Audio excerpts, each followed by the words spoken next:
नमस्कार दोस्तों, मैं राकेश जैन। मेरी यूट्यूब चैनल पर आपका बहुत बहुत स्वागत है। और आज हम पहले पाठ का या दूसरा पद्य पढ़ने जा रहे हैं। पिछले वीडियो में हमने पहला पद्य समझा था, आज हम दूसरा पद्य समझेंगे। पहले पद्य का जो वर्णन था वह बालक कृष्ण की शिशु अवस्था का था, जब वो लगभग 5-6 महीने के थे, 7 महीने के। अब ये जो पद्य है ये उनकी बाल्यावस्था का है, अर्थात जब वह 12-13 वर्ष की उम्र के हैं। तो इसमें वह वन के लिए, जंगल में जाने के लिए, गाय चराने के लिए जाने के लिए जिद कर रहे हैं, उसी का यहाँ पर चित्रण है। तो संदर्भ तो वही रहेगा जो हमने पहले पद्य में बताया कि प्रस्तुत पद्यांश भक्ति काल के प्रसिद्ध कवि सूरदास जी द्वारा रचित सूरसागर से लिया गया है या फिर उद्धृत है।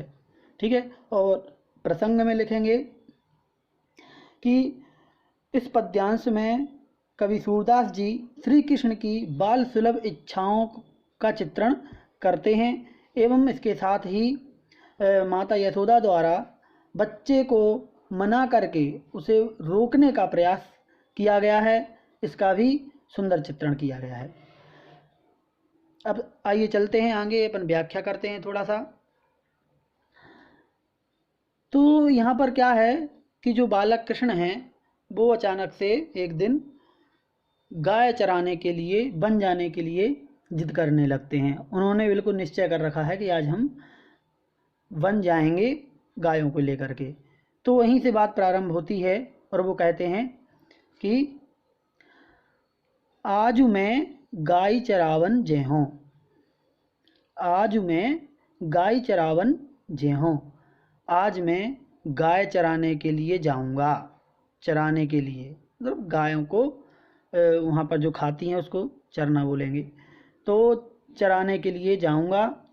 वृंदावन के भांति भांति फल अपने कर में खेहों।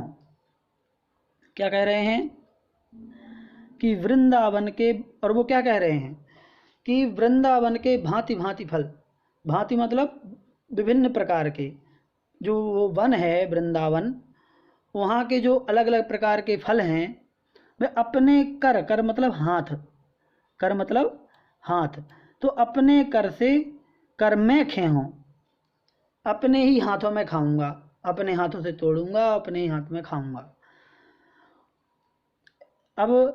अब देखो, अब ये उनका निश्चय सुन करके माता यशोदा घबरा गईं। उन्हें पता था कि इतना छोटा सा बालक है और बन जाने के लिए जिद कर रहा है।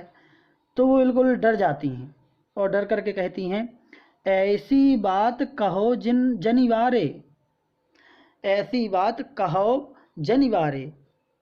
अरे ऐसी बात, जनि मतलब मत, रोकने का निषेधात्मक शब्द है।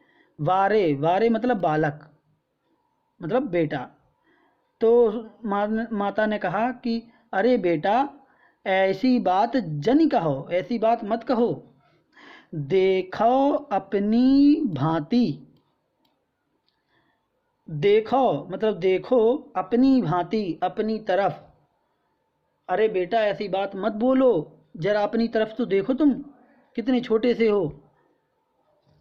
तो आगे कहती हैं कि तनक तनक पग चलिहों कैसे, आवत है राती। तनक तनक पग चलिहों कैसे, तनक तनक मतलब थोड़े थोड़े, तनक मतलब थोड़ा, तो थोड़े थोड़े से पग मतलब पैर से, चलिहों कैसे, कैसे चलोगे।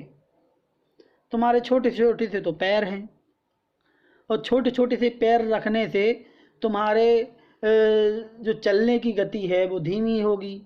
इसलिए तुम आगे क्या कहती हैं कि कैसे चलोगे, आवत है राती। तुम्हें तो आवत मतलब आने में वहाँ से राती हो जाएगी, राती मतलब रात। तुम अपने छोटे छोटे पैरों से कैसे चलोगे।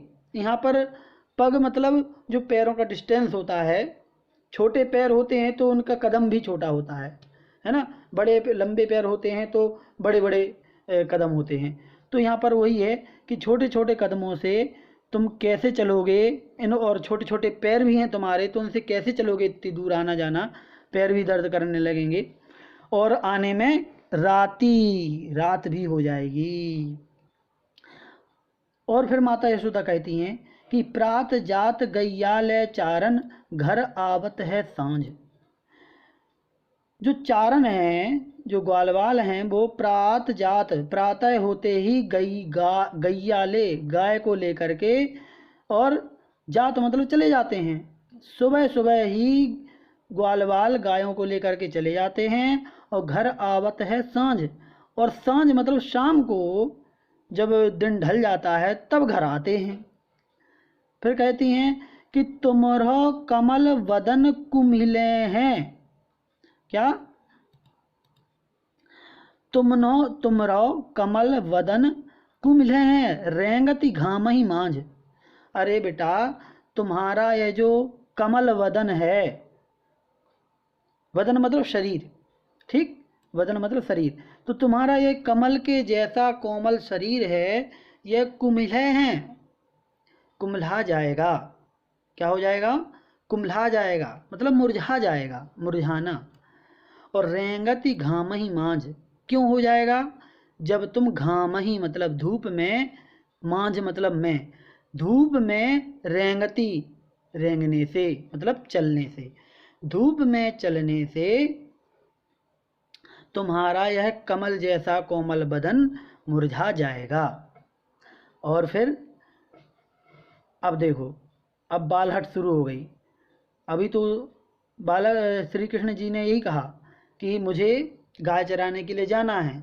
अब जब माता ने समझाया कि अरे ऐसी ऐसी परेशानी है, मत जाओ, तो वो क्या कहते हैं कि तेरी सौ मोहि घाम न लागत, तेरी सौ, तेरी कसम, माँ तुम्हारी कसम, सौ मतलब कसम, तुम्हारी कसम मोही घाम ना लागत, मोही मतलब मुझको, घाम ना लागत धूप नहीं लगती है, भूख नहीं कछु नेक, और भूख भी मुझे, नेक, नेक मतलब थोड़ी सी, थोड़ी सी भी भूख मुझे नहीं लगती है।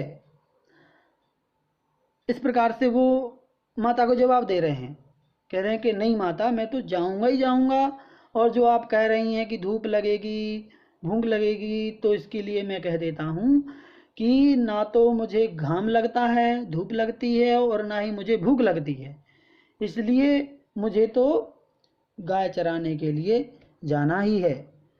तो सूरदास जी कहते हैं कि सूरदास प्रभु कहो न मानत, सूरदास जी कहते हैं कि प्रभु मतलब श्री कृष्ण जी कहो न मानत, कहा नहीं मानते हैं, माता की बात नहीं मान रहे, और परियो अपनी टेक, और अपनी टेक मतलब जिद हैं, अपनी जिद में ही पड़े हैं, मतलब अपनी जिद पे ही अड़े हैं, वो अपनी ही बात मनवाना चाहते हैं, जाने की जिद करते हैं।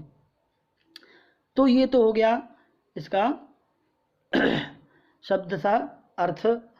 अब इसको अपन भावार्थ में कैसे लेंगे? तो भावार्थ में हमें थोड़ा अपने से अपने विचारों को भी व्यक्त कर देना होता है, तो वो भावार्थ हो जाता है। ठीक है, वैसे आपके लिए भावार्थ की आवश्यकता नहीं है, यहाँ पर केवल आपको व्याख्या करनी है। व्याख्या का मतलब होता है कि जो शब्द यहाँ पर हैं उनका अर्थ लगा करके और इस पद्य का अर्थ स्पष्ट करना कि इसमें क्या कहा जा रहा है। ठीक है, तो यहाँ पर ये कहा जा रहा है कि पहले कृष्ण जी कहते हैं कि मैं आज गाय चराने जाऊंगा, और मैंने निश्चय कर लिया है कि अपने हाथों से वहाँ के वन में से जो भिन्न भिन्न प्रकार के वृक्ष के फल हैं वो मैं खाऊंगा। और फिर माता उनको रोकती हैं कि नहीं बेटा, जरा अपनी तरफ देखो, तुम कितने छोटे से हो, तुम्हारे छोटे छोटे पैर हैं, और तुम कैसे चलोगे, वहाँ तक जंगल में जाना है, और लौटते लौटते रात हो जाएगी। सुबह से जाते हैं ग्वाले और शाम को लौटते हैं, तुम्हारा तो पूरे दिन में तुम्हारा कोमल, एक कमल की तरह कोमल जो शरीर है ये कुम्हला जाएगा, मुरझा जाएगा। और जवाब में वो कहते हैं कि नहीं, ना तो मुझे धूप लगती है ना भूख लगती है, और बस अपनी जिद पर अड़ जाते हैं। अभी यहाँ पर व्याख्या हो गई। अब इसके बाद विशेष हम लिखेंगे, तो उसमें हम क्या लिखेंगे, कुछ एक शब्द होते हैं उनको अपन को याद कर लेना चाहिए, खासतौर पर इस पाठ के लिए। जिससे कि आपकी जो शब्दावली है, जो भाषा शैली है, वो भी अच्छी लगने लगेगी। जैसे कि यथार्थ चित्रण, है ना, वर्णन और यथार्थ वर्णन है, स्वाभाविक वर्णन, सजीव चित्रण, मानवीय विवरण, इस प्रकार के जो शब्द हैं उनको कुछ याद कर लेना चाहिए, जिससे कि हम अपनी व्याख्या में उनको शब्दों को डाल सकें। ठीक है, तो यहाँ पर भाषा ब्रज है, ठीक है, और यहाँ पर माता के हृदय का जो माता के बालक के प्रति जो प्रेम होता है, उस हृदय का वर्णन इसमें किया गया है। बच्चा कितना भी जिद्दी हो जाए, है ना, लेकिन माँ अपने तरीके से उसको समझाने का पूरा प्रयास करती है, उसको बचाने का प्रयास करती है, वो किसी भी गलत मार्ग पर चलता है तो। और तो यहाँ पर एक मनोवैज्ञानिक सोच का वर्णन किया गया है, यथार्थ चित्रण किया गया है कि कैसे कोई बालक जिद करता है और कैसे माता उसको मनाती है। थोड़ी सी संवादात्मकता यहाँ पर बताई गई है, मतलब पहले कृष्ण जी बोलते हैं, फिर माता बोलती है, फिर कृष्ण जी बोलते हैं, मतलब ऐसा लग रहा है जैसे कि दोनों में संवाद हो रहा है। तो ये संवादात्मकता का पुट यहाँ पर चित्रित किया गया है।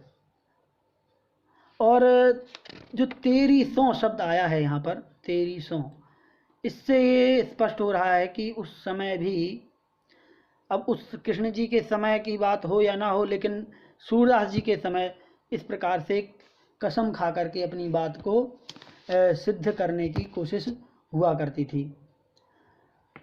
यहाँ पर कमल वदन, ये जो शब्द आया है, यहाँ पर रूपक अलंकार का प्रयोग है।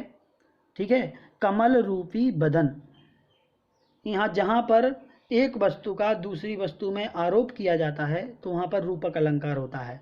यहाँ पर ये नहीं कहा गया कि कमल जैसा बदन, या यहाँ पर यदि बीच में सम या जैसा शब्द लगा देते तो उपमा अलंकार हो जाता, लेकिन यहाँ पर केवल कमल वदन लिख दिया, मतलब कमल रूपी बदन।